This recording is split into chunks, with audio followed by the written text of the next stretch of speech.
Dios te bendiga. Qué bueno que te conectaste a nuestra escuela bíblica. Estamos a punto de iniciar.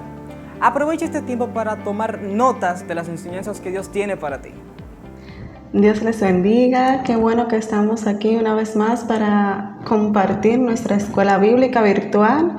Bienvenidos una vez más, y es mi oración que todo lo que nosotros podamos compartir en este día sea de bendición para cada uno de nosotros, y que todo lo que el Señor nos hable pues lo podamos poner en práctica en el nombre de Jesús.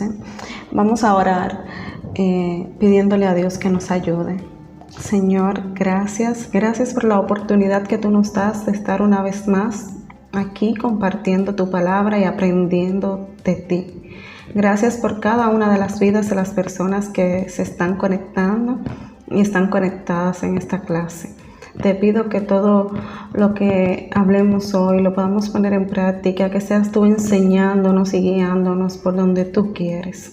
Ayúdanos en el nombre poderoso de Jesús. Amén. Hoy vamos a empezar una lección que con esta pues vamos a dar inicio a un estudio súper interesante del libro de los Jueces. El título de esta lección es Apostasía y aflicción. Y haciendo como que un poco de contexto y viendo por qué se escribió este libro de los Jueces, este libro viene de los líderes que Dios levantó para guiar y orientar a Israel.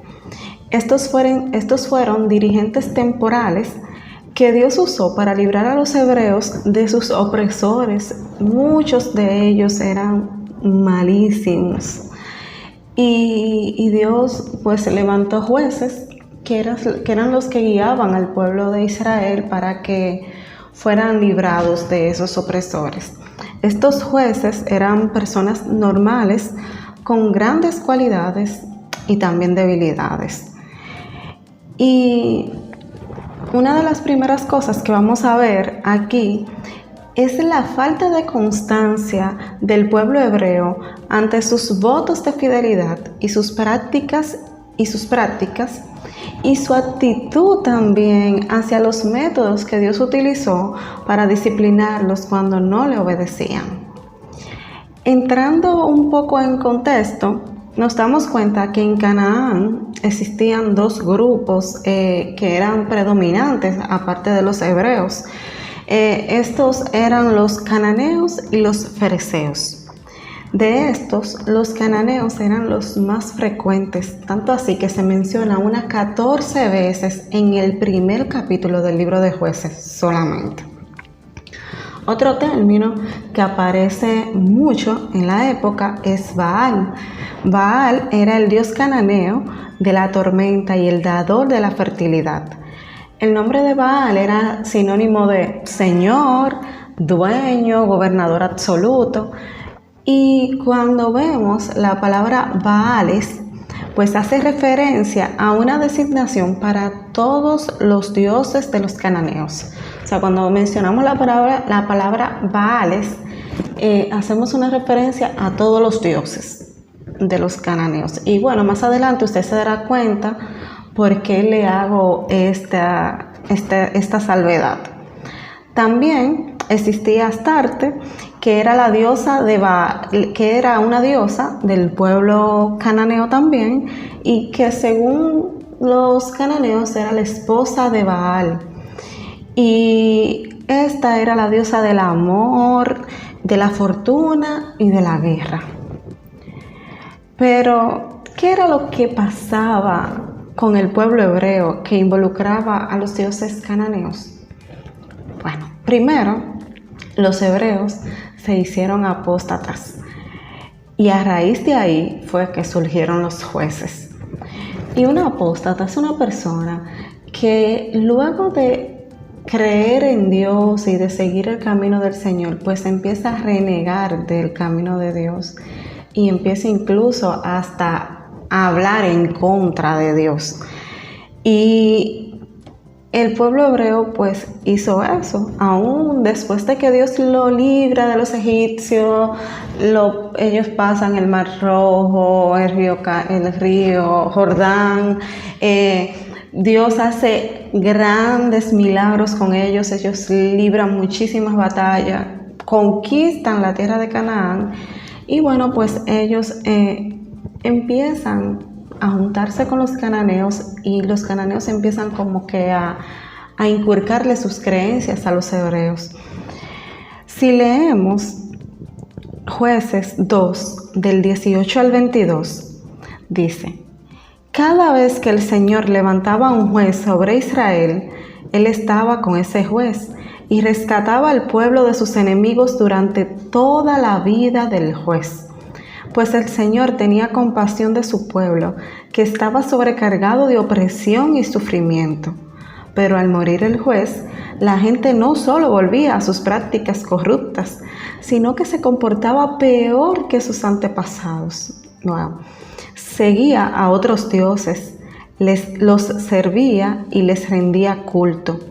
Además, se negaba a abandonar sus prácticas malvadas y sus tercos caminos. Por eso, el Señor ardió de enojo contra Israel y dijo: ya que este pueblo ha violado mi pacto que hice con sus antepasados y no ha hecho caso a mis mandatos, ya no expulsaré a las naciones que Josué dejó sin conquistar cuando murió. Lo hice para poner a prueba a Israel, para ver si seguiría o no los caminos del Señor, como lo hicieron sus antepasados. Y hay algo muy importante que nosotros podemos notar aquí, y es que el progreso material no garantiza el progreso espiritual. La lealtad a Jehová era historia para el pueblo de Israel. A pesar de haber conocido a Dios, de haber experimentado milagros sobrenaturales, los hebreos ahora adoraban a Baales, que como vimos anteriormente, eran los dioses de los cananeos. Ellos tomaron la tierra de los cananeos, pero eran los cananeos quienes estaban transformando la vida de los hebreos. Qué triste, hermano. Nosotros debemos de cuidarnos también en nuestro andar, de ser nosotros quienes cambiemos la vida de los demás, sino que esas personas cambien la vida de nosotros. Pero, ¿qué fue lo que pasó? Si vemos en el capítulo 1 del libro de Jueces, los hebreos no cumplieron con una parte importante que Dios le dio cuando fueran a conquistar la tierra. Ellos debían destruir todos los altares y el pueblo y todas las personas y eso, pero ellos empezaron a hacer pacto con los cananeos, o sea, mira, si tú me haces esto, yo te voy a salvar la vida, yo te voy a perdonar la vida, si tú me permites hacer esto, pues yo te voy a dejar hacer aquello. Y Dios se enojó mucho, tanto que dijo que como ellos no cumplieron con su parte, pues Él no iba a cumplir con la de Él, que era eliminar a esos cananeos que ellos no habían podido eliminar. Entonces, Dios les dice a ellos que estos cananeos le iban a hacer la vida imposible a los hebreos y que sus dioses les serían una trampa. Y wow, se nota, o sea, ya lo podemos ver porque los hebreos empezaron a seguir y la creencia de los cananeos cayeron en la trampa.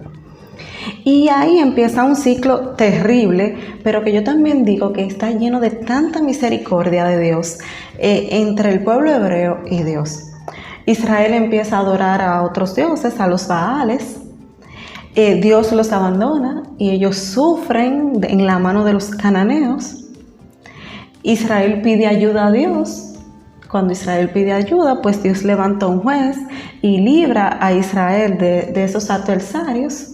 Mientras el juez vive, Israel fiel al Señor, adorando a Dios y cumpliendo con todo. Pero inmediatamente el juez muere, pues Israel vuelve otra vez a su conducta pecaminosa. La manera en que Dios trató a Israel nos muestra de que Dios es fiel, pero que a pesar de su fidelidad y de su misericordia, Él también disciplina a sus hijos cuando no le obedecen. Cuando Israel no obedecía, entonces el Señor los abandonaba. Luego, este ciclo que empezó con Otoniel, luego Ahot, luego Sangar, y se va repitiendo, Israel vuelve otra vez a su conducta pecaminosa, a adorar a los Baales, y Dios vuelve y los abandona. Entonces ellos caen en manos del rey Jabín, que era el rey cananeo del norte y quien tenía un ejército que era la envidia de todo el mundo antiguo, y era un rey muy cruel, muy cruel.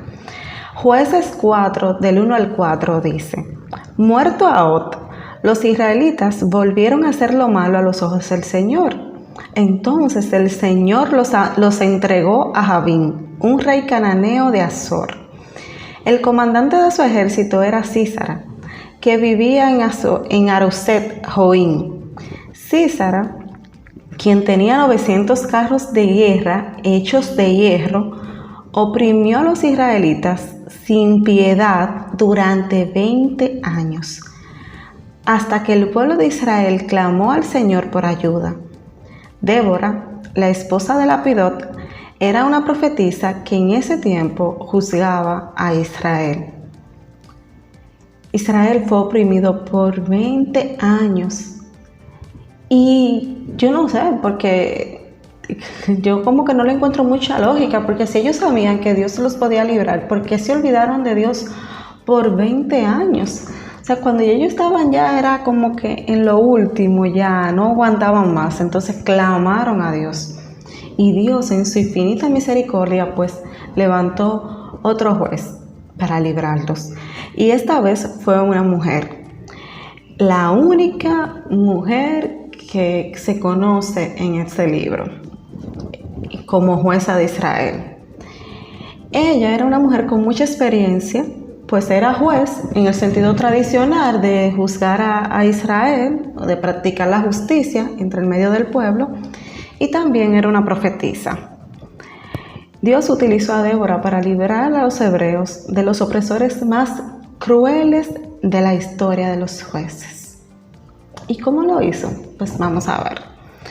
Jueces 4, del 14 al 15 dice: entonces Débora le dijo a Barak: prepárate, hoy es el día en que el Señor te dará la victoria sobre Sísara, porque el Señor marcha delante de ti.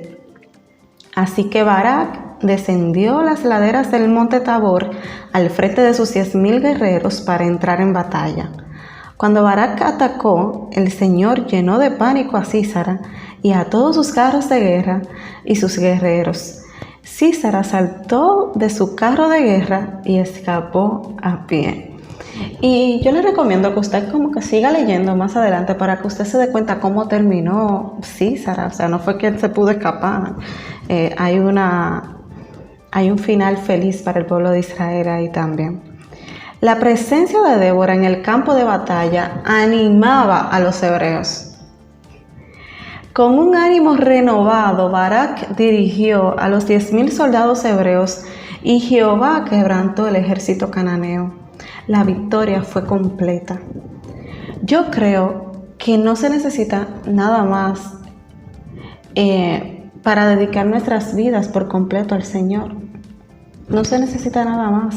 O sea, si yo me veo en esa posición, quizás, porque quizás se dice muy fácil, pero vivirlo, ¿verdad? Pero si yo me veo en esa posición de que era una batalla imposible de librar y el Señor la libra por mí, pues no se necesita nada más. Yo no necesito que venga otro juez para que me ayude a seguir en el camino, ni alguien que me ayude a seguir en el camino. Y nosotros debemos rendir nuestra vida por completo al Señor. Y más aún, o sea, vino un juez, vino alguien, vino un abogado, tenemos un abogado, vino Jesús y murió en la cruz por nuestros pecados. Yo no necesito nada más y usted tampoco debería necesitar nada más. Pero el pueblo de Israel, aún así, volvió. Muchas veces más volvieron a pecar. Y nosotros también, muchas veces más, volvemos a pecar. Lo bueno es que la misericordia de Dios se renueva cada mañana. Y si nosotros veamos delante de Él con un corazón arrepentido, humillados, pues Él tiene misericordia de nosotros también. Y 3 cosas que podemos aprender de este estudio. Cada generación necesita sus ejemplos. El juez era un símbolo de la presencia y la acción liberadora de Dios, y los hebreos sentían orgullo por ellos y su ejemplo. Hoy en día, nuestros héroes lo produce la televisión, la música, la política, la economía, y necesitamos que se levanten personas que tengan conocimiento de Dios, que amen al Señor sobre todas las cosas, que anden en sus caminos y que se levanten en una de esas áreas para que nosotros podamos como que ser guiados, para que no nos llame la atención el que hace lo mal hecho, sino que nos llame la atención ese que hace el bien, para que nosotros no empecemos como que, ay, wow, mira qué bien, fulano, ese cantante, mira qué bien canta, mira todo el dinero que tiene, y más a la juventud, ¿verdad? Y como que uno empieza a seguirlo y a mantenerse al tanto de toda su vida. Pero necesitamos que personas de Dios se levanten y que nosotros las guiemos, las sigamos, que nosotros podamos seguir su ejemplo. Hay muchos famosos, personas importantes que juegan con la fe, que hoy son cristianos, mañana no, hoy están en un sitio correcto, mañana están en otro sitio, o sea, y eso tiende a confundir a la juventud, y más si no está bien afianzada en el camino del Señor. Entonces debemos de rogar a Dios para que se levanten ejemplos en esta generación que sean de guía, pero de una guía positiva para cada uno de nosotros. Otra cosa que podemos aprender es que Dios deja elementos en el camino del creyente para probar nuestra fidelidad. Así como Él dejó los cananeos junto con los hebreos para probar la fidelidad de los hebreos, así nos pasa a nosotros. Hay cosas que no se van de nuestro alrededor, que tenemos esas tentaciones ahí, pero nosotros debemos en todo momento y en todo lugar mostrar que estamos fieles a Dios, que somos fieles a Dios. No dejarnos influenciar, más bien ser influencia para los demás. Que ellos se contagien de nosotros y no nosotros de ellos. Y lo tercero es que el poder del mundo es insignificante frente al poder de Dios. Piensa por un momento en Sísara, que era el comandante del ejército de los cananeos. 900 carros de a caballo, 900 carros de hierro, o sea, una cosa. Yo me imagino que si eran 900 carros era porque el ejército era grandísimo, porque los que estaban a pie también.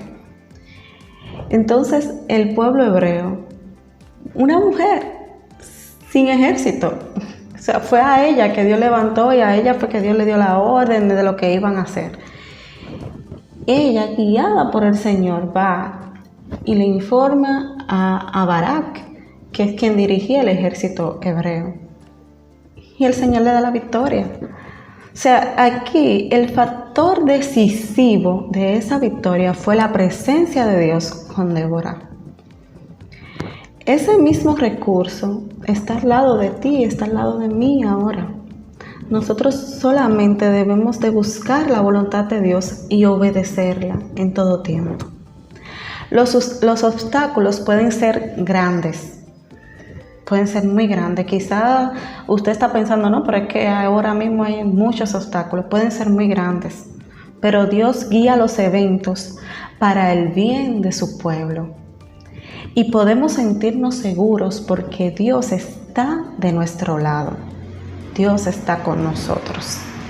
La misericordia de Dios es nueva cada mañana y no importa en qué lugar del camino tú estés, no importa si te apartaste y ahora reniegas de la fe y hablas en contra de Dios, no importa si estás siéndole fiel a Dios pero desde tu casa escondido, o sea, sin que nadie se entere. Este es un momento, quiero que sepas que este momento Dios está dispuesto a cambiar tu vida, que Dios quiere que tú vuelvas a sus caminos para que empieces otra vez a crear un camino justo delante de Él, para que empieces otra vez a caminar correctamente y a ser justo delante de Dios y a practicar la justicia, a tener una vida íntegra y en comunión con el Señor. No dejes para mañana esta decisión tan importante que puedes tomar hoy. Y así como el pueblo de Israel, que falló tantas veces, pero que también se arrepintió, y que obtenía misericordia delante de Dios, pues que así hoy también puedas obtener misericordia delante de Dios. Vamos a orar para que Dios nos ayude a nosotros también, que somos creyentes y que estamos en el camino, a hacer luz, a hacer testimonio, a mantenernos firmes y a ser ejemplos para los demás que aún no conocen al Señor, y para esos jóvenes que sí lo conocen pero que no saben bien qué hacer, pues que nosotros seamos ejemplo. Amén. Señor, gracias por esta oportunidad tan preciosa que tú nos das de aprender de tu palabra. Gracias, Señor, porque así como vemos que tú levantabas jueces para dirigir al pueblo, también nosotros vemos tantos ejemplos de personas íntegras en esta generación. Pero también te pedimos, Padre, que tú nos ayudes a nosotros a ser íntegros delante de ti también, en todo momento, a no dejarnos influenciar por nada, Señor, a amarte a ti por sobre todas las cosas y a obedecerte en todo. Ayúdanos, Dios mío, a que nosotros podamos guiar a otros hacia ti y no que otros intenten sacarnos a nosotros de tus caminos. Ayúdanos a serte fiel en todo tiempo, Padre, y a honrarte con todo lo que somos. Te lo pido en el poderoso nombre de Jesús. Amén. Dios les bendiga, hermanos, y hasta una próxima. ¿Qué bendición hemos recibido en esta clase? Compártela con tus amigos y familiares para que ellos también sean enriquecidos. Nos vemos la próxima semana.